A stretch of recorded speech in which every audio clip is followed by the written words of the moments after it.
Welcome to our security management series. My name is Justin Pineda, and for this module, we're going to discuss risk management. So we start with this meme because risk talks about calculations and chances, but specifically security risk talks about the chances of something bad will happen. Okay, so first we start with the information security concepts. We discussed this in um, the other modules. So um, any security issue will fall under confidentiality, integrity, and availability. Even the security controls. So it may resolve issues on confidentiality, integrity, or availability. So we call this CIA. While the opposite of this is called disclosure, alteration, destruction. So to shorten up, this is CIA versus DAD or DAD. So we now go to identification and the AAA. So identification, authentication, authorization, and accounting. Okay, so when we say identification, okay, it is the claim. You are claiming that I am, for example, I am Justin. Okay. While authentication is the proof of identity claim. Like for example, here, the identification is the username and the authentication is the password. So again, in the infosec modules, we discuss the different types of authentication mechanisms. So something that you have, something that you know, something that you are, and others. Now, authorization. So after authentication, we go to authorization. So once you have proven that you are who you claim to be, um, we now go to determining what resources or which resources you can access. So this is now authorization. We discussed the different types of access controls in our infosec modules. So it's possible that you are authenticated to get in, okay, the server, but you won't be able to get the files or to read the files. Okay. In some cases you can read, but you cannot modify. Okay, so this will fall under authorization. Last would be accounting or auditing. So when we say accounting, um, it's keeping honest people honest because here by default we say that um, people are doing their jobs properly, and we still do audits as a normal practice to determine if there are anomalous actions, anomalous behaviors, or um, and adjustments needed when it comes to metrics. Like for example, checking if there's the frequency of multiple failed login attempts. Okay? You will see that there are a lot of employees that are having a hard time with inputting very large or very long passwords. So what you will do is probably you can tweak the password policy and try to lessen it or provide other mechanisms like a password manager and so on. Okay, so that is the I and then AAA. Okay. Now we go to risk analysis. So we start off by asking which has a higher probability of dying in a car accident or a bicycle accident. So probably a lot of people will say bicycle accident because it's in two, you're riding with two wheels. Okay. But okay, so now let's go to the statistics. So one um, one in 700 or 6,700 cars will be involved in an accident that will result in death. Compared to 1 in 140,845 bicycle accidents wherein the rider will die or dies. So this is an example of calculating risk later on when you are going to decide whether to use the car or bike. So another one here, odds of winning Powerball jackpot less than being hit by lightning twice. Okay. So again, it shows the probability. Okay. What is your probability of getting this particular objective? And in security risk management, it's the same. And we try to calculate how frequent will this attack or will this security issue happen, and we need to be prepared for it. Okay. So now we go to security relationships. So it's a cycle. Probably you will see this in a lot of security references. So it starts with a threat agent that gives rise to threat that exploits a vulnerability, which leads to risk that can damage an asset and causes exposure that can be countermeasured by a safeguard, which directly affects the threat agent.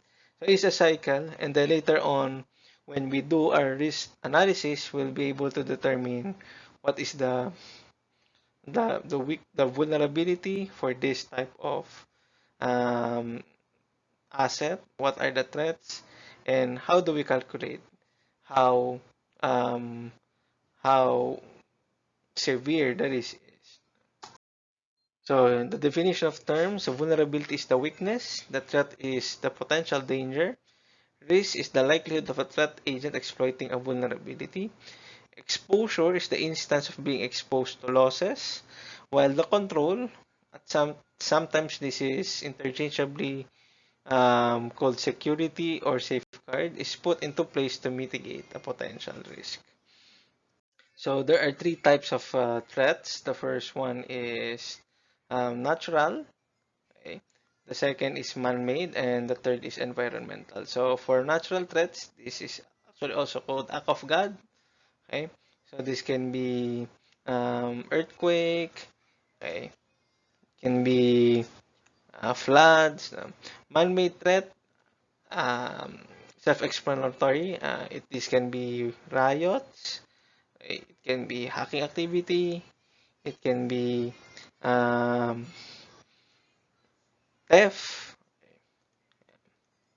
While environmental threats will be activities that happen in your IT or data center. Like for example, um, sorry, um, electricity outage.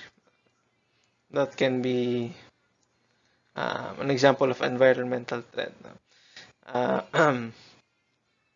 yeah. So these are the main categories of threats. So if we move now to control types, so there are three control types. The first one would be um, administrative controls, okay, which are also called soft controls or management oriented. We discuss this in the general security concepts under policies or organizational security.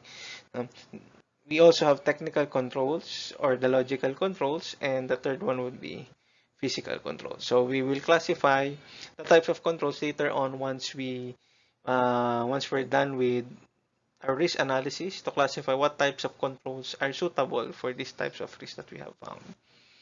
Okay. And then we have functionalities of security controls. So we have types and we have functionalities. So we have a couple.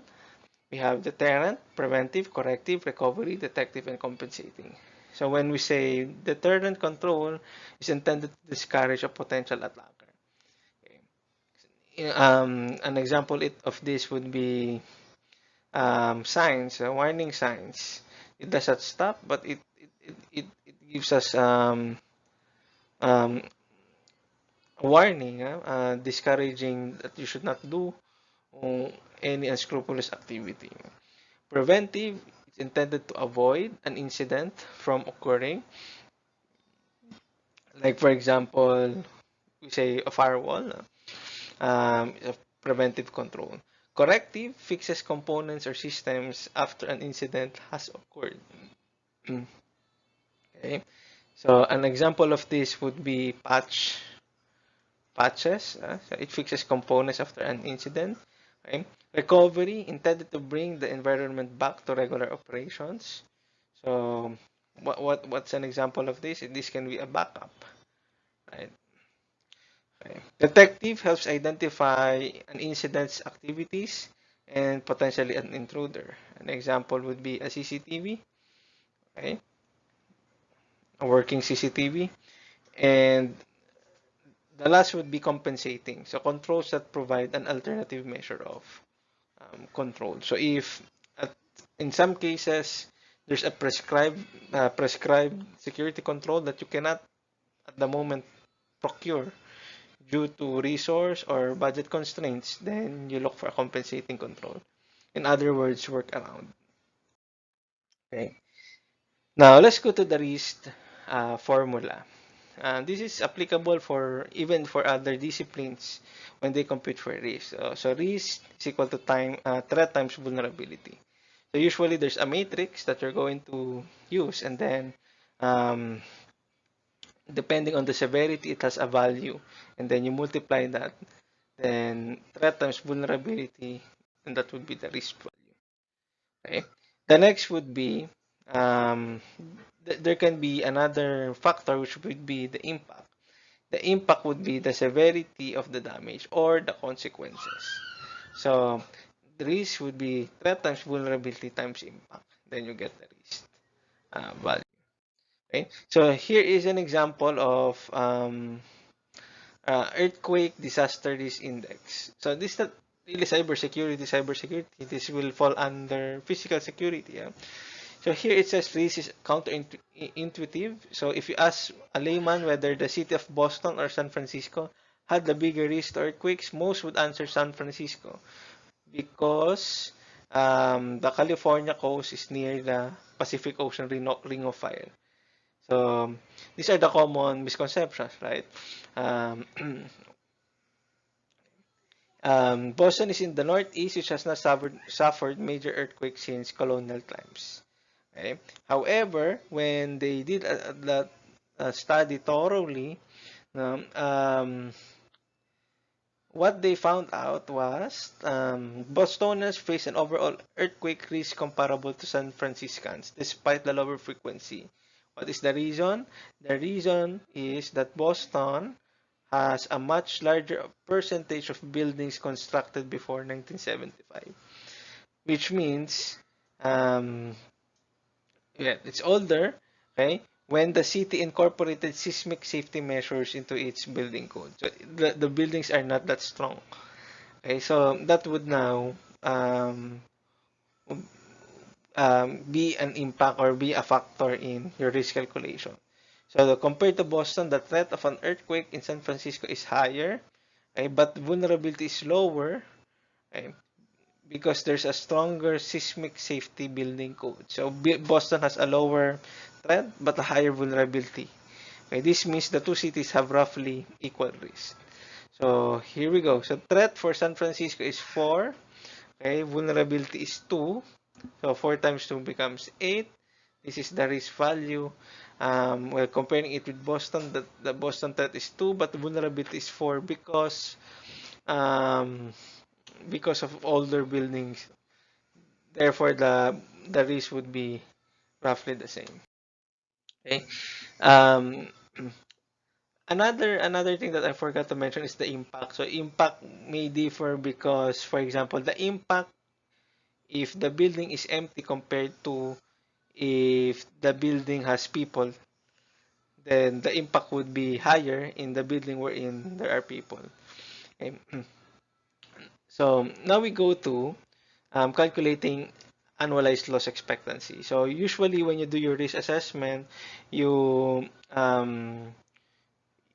your goal is to present to management a business case for and convince them that you need to buy something to um, to minimize, mitigate, or avoid the risk.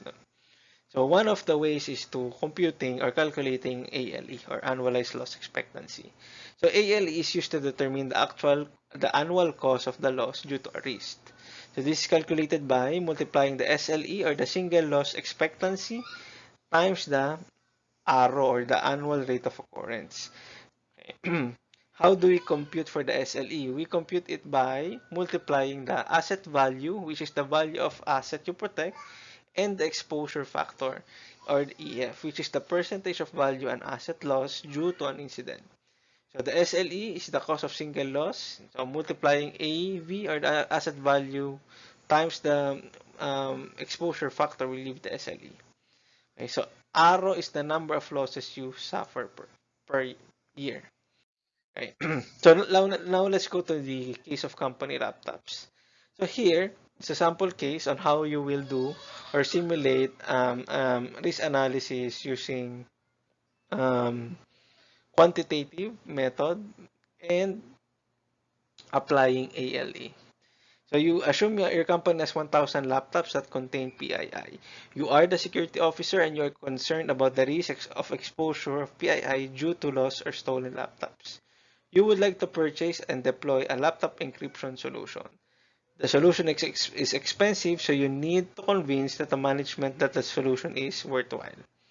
So this is where your risk management comes in. So in this example, each laptop costs 2,500 USD. Relatively expensive, huh? But the real value is the PII. Theft of encrypted PII has occurred previously and has cost the company many times the value of the laptop in regulatory fines, bad publicity, legal fees, staff are spent investigating, etc. So the true asset value of a laptop with PII for this example is 25,000 USD.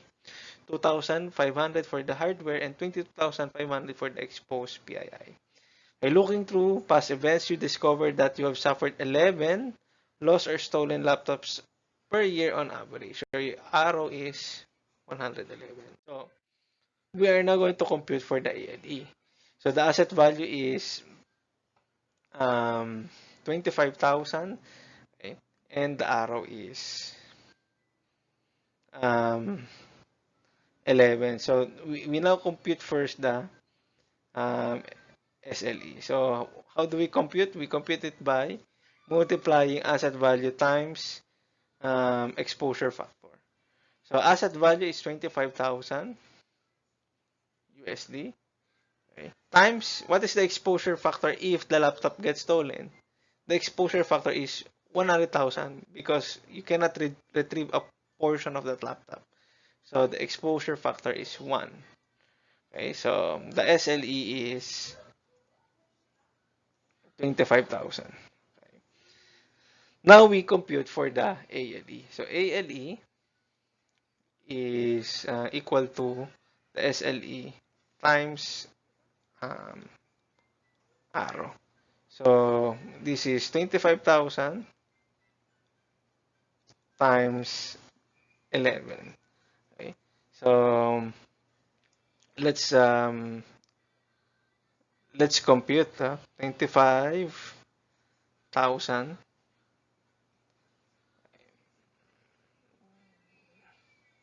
times 11. Then this would yield to 275,000. So this is your ALE, 275,000. Okay. Now, let's go to total cost of ownership. So the total cost of ownership, so it's not just you're going to say that this is the ALE we're going to buy. Okay, you have to prove to the management that the total cost of ownership is worthwhile. Okay. Otherwise, there's no point in buying a very expensive control. So it's the total cost of mitigating a safeguard. So it combines everything, the upfront costs, your capex, plus the annual cost of maintenance, including staff hours, vendor maintenance, software subscriptions, etc., and OPEX. So capex plus OPEX. Okay. And then we have to compute for the ROI. So the ROI is or return on investment is the amount of money saved by implementing your safeguard. Okay, so it has to be a positive return on investment. Otherwise, you have to look for a different safeguard or security control. Okay, so solution for um, the laptop encryption. So using our laptop encryption example, so the upfront cost is $100 per laptop or 100,000 for 1,000 laptops. So this is the first. The vendor charges 10% support fee, which is 10,000 per year. You estimate that it will take 4 staff hours per laptop to install the software or 4,000 staff hours. That staff will perform this work makes 50 hours, $50 per hour plus benefits. Okay, the staff cost per hour is $70 times 4,000. That makes uh, 2,000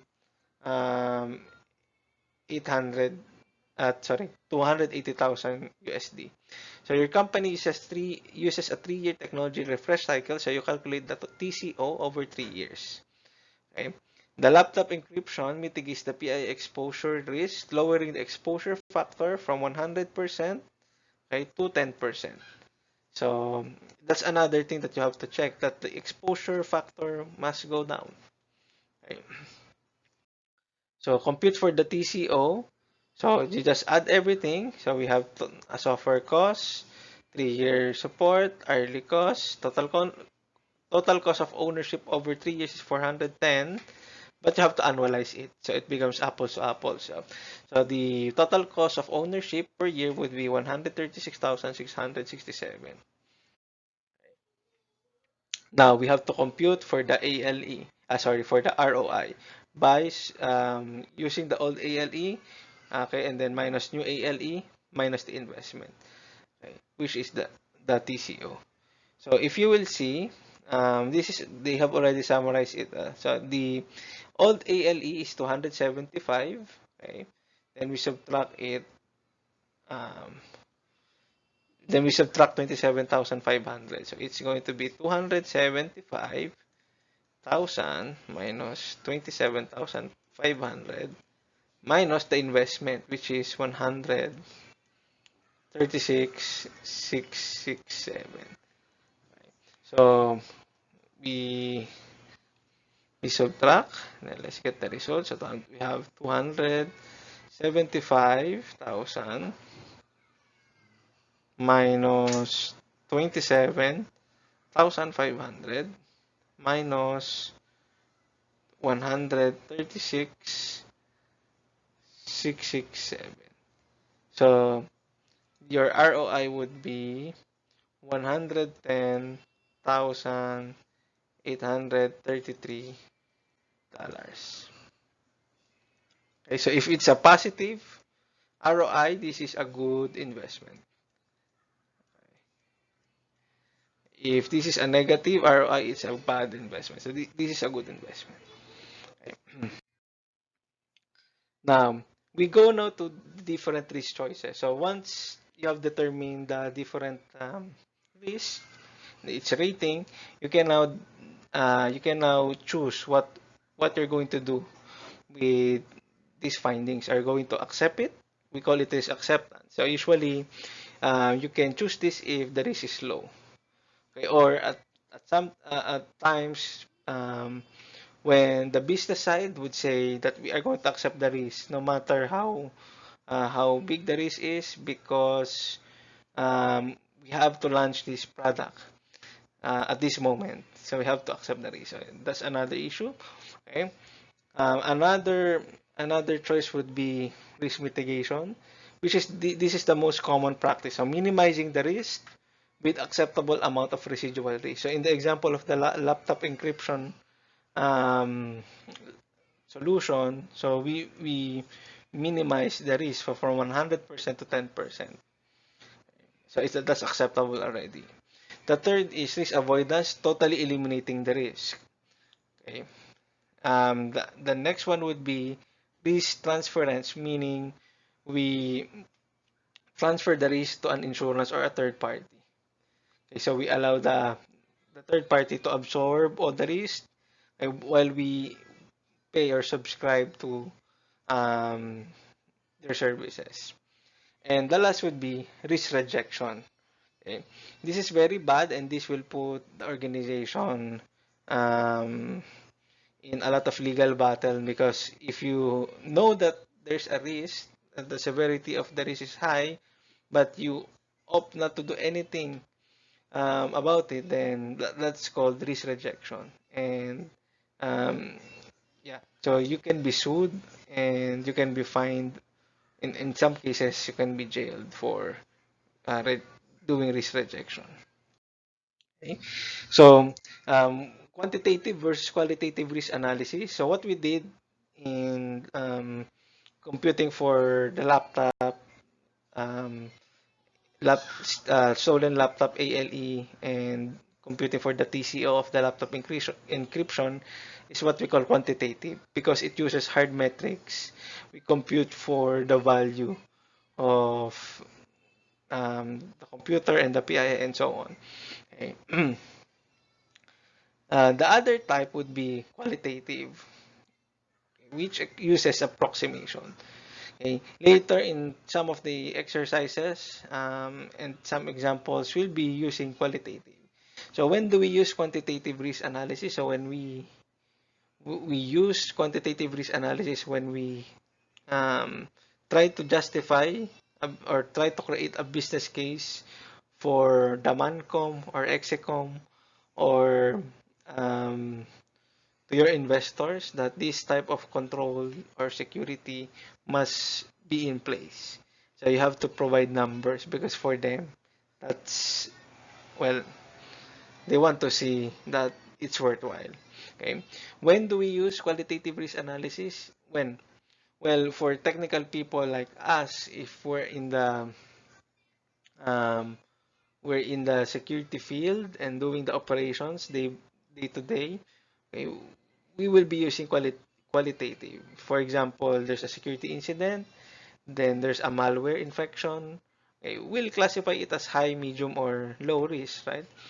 Okay, so we do not compute for the exact value or a specific number. We just know that it's high and we need to remediate it. Otherwise, it may spread in the network and it will affect productivity and the reputation of the company, etc. So that's the purpose of qualitative. Okay. So for the risk management process, okay, there are a lot of um, steps, okay, coming from different vendors, but we can follow the NIST document 800-30, which outlines the risk management process, starting from inventory of system characterization, identifying threats, identifying vulnerability, determining your existing controls, determining the likelihood, doing impact analysis, risk determination, control recommendations, up to results documentation. So this is coming from the NIST 800-30. Okay. Okay, so this wraps up the module 1 of the security management series for risk management. So we discussed the CIA, DAD, IAAA, and then we discussed the different types of risk management approaches, okay, risk choices, types of controls, functionalities of controls, and computing for the ALE and ROI. So if you have any questions, you can leave it in the comment section or send me an email. Thank you very much and see you in the next lesson.